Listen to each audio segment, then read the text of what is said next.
สวัสดีครับนาทิตครับสวัสดีค ค รั รั บบ สวัสดีครับแม่ตุ้ย ค่ะ เอฟซีสู่คนนะครับสายด่วนจากกรุงเทพ มาจะไทยเอกทางกรุงเทพ มาจากกรุงเทพครับ เขาบอกว่าถ้าเราพัฒนาเขาก็เรียนว่าอาทิตย์หนึ่งสิรู้อยู่2 วัน เอาวางเส้น เอา เราฝันหมดเลยละเราได้ มัน มี มี เรื่อง หามือมันมีหามือเข้าใจป่ะ แต่เขารู้แค่2 มือเข้าใจป่ะบางทีบ่รู้เลยเขาบอกเขาสั่น ใจโยมมาว่าเราไปเลยอหย่าง กับบ่รู้นำเขา เขาได้มาจากไส หลวงปู่โสธร เด้ แม่ก็ได้หลังจากหลวงพ่อโสธรว่าอยู่สังซึเศร้า ให้ได้เงี้ย14ว่า บ่ ลงเล รู้ ย คือกันบ่รู้คือกัน บ่ เขา รู้ บ่ เด้อ บอกเขาบ่บอกให้รายละเอียด เขาบอกว่าจากได้เงินเสือรวดจะถามหลายนะว่า เด้ อืม วันนี้ขอเบอร์โทรเขาไปล่ะ ได้งวดที่แล้วไอ้ที่มันออกกันยังก่อน4488คือเขาบอกว่าเขาเอาลูกปู่จากวัดหลวงปู่นี่แหละโสธรไปนครพนมเป็นพระปกนาคทะเบียนรถ4488 เฮ้ยขอทั้งบนทั้งล่าง แม่นที่ออก4488นั่นว่า เขาได้เรื่อยๆอยู่เขามีโชคกว่าเถอะ อืมเพราะว่าเขาอยู่เรียกใครอุปถากอยู่หันหน้า มีโชคประจำกว่าเถ หลว อะ งปู่โสธรแม่น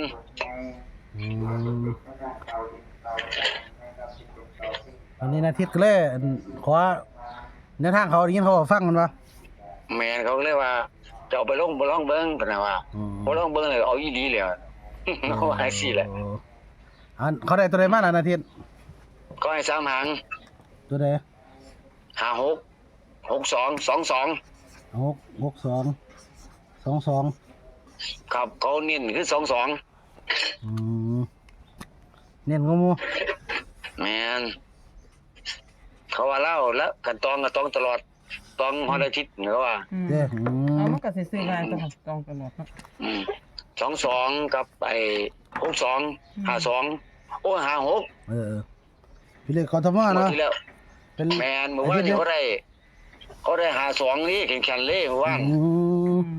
อาทิตย์หนึงรุดเที่ย2เที่ย ครับอาทิตย์หนึงรุดเที่ย1 2เที่ยแหละ เจ้าขอเบอร์โทรเขาไป ขอแล้ว บอกเขาไปว่าสิขอได้ทางต้องขอ บอกอยู่ถึงไทยถึงเล่านะบอกเขาแล้ว ให้เขาแบ่งปันเฮานะเฮาก็สิได้แบ่งปันน้ำใจเขาขึ้นกันเนาะ แมน เป็นลูกเป็นหลานบ่เป็นลูกเป็นหลานบ่ แมนลูกหลานแหละ ลูก เขา หลาน อยู่จากขึ้นเศร้า โอ้เอาเป็นค เขา น อก ด ยู่หันเขาบ่จากแมน เอาเป็นคนกทมแล้วกันเนาะคนกทมเนาะ ครับคนกทมสายด่วนนี่ครับ สายด่วนเลยเนาะ ครับผม ก็เก่าดีเด็กเขา เขาดีครับ อย่าถามดูหลายก็ว่า เอาไปโหลดเขาว่า จะทำดูหลายเอาไปโหลดเขาว่า คำนวณบ่ฝันมันกับแม่นคือกันแหละแต่มันเข้าแต่ว่า บางที่ฝันก็บ่แม่นตัวคำนวณเด้อเห็นว่าหรือเลขเขาบ่ได้เลขเขาบ่ได้คำนวณดอกมาเลย เจ้ฟังนั่น เขาเอาสิบ่ได้คำนวณบางทีมันคำนวณเป็นดอก คือเขาสิเอาน้ำปูไอ้ลูกปูวัดหลวงพ่อโสธรเข้าใจบ่ เขามีเบิ่งหมออยู่หั่นล่ะว่าเจ้ แม่น มีดวง มี นั่นแหละ อยู่หั่นแหละแม่น เอาอะไรที่มาดีเด้อพี่น้องเนาะเดี๋ยวคอยตามกันต่อเรื่อยๆน้ำเพิ่นเขาเจ้าเบิ่งคนกทมนาทิตตามให้เด้อนะครับเพิ่นว่าเขาเดือนนึงนี่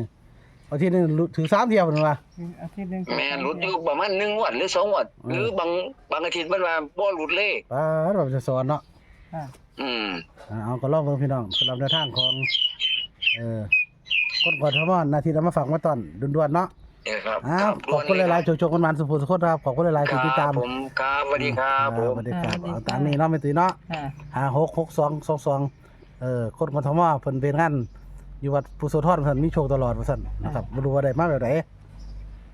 แต่บ่รู้เป็นหลานพี่น้องพญาทิตนี่ล่ะเพิ่นเลยได้มาแบ่งปันโชคๆกันมันสุขสุขสวัสดีครับ สวัสดีค่ะ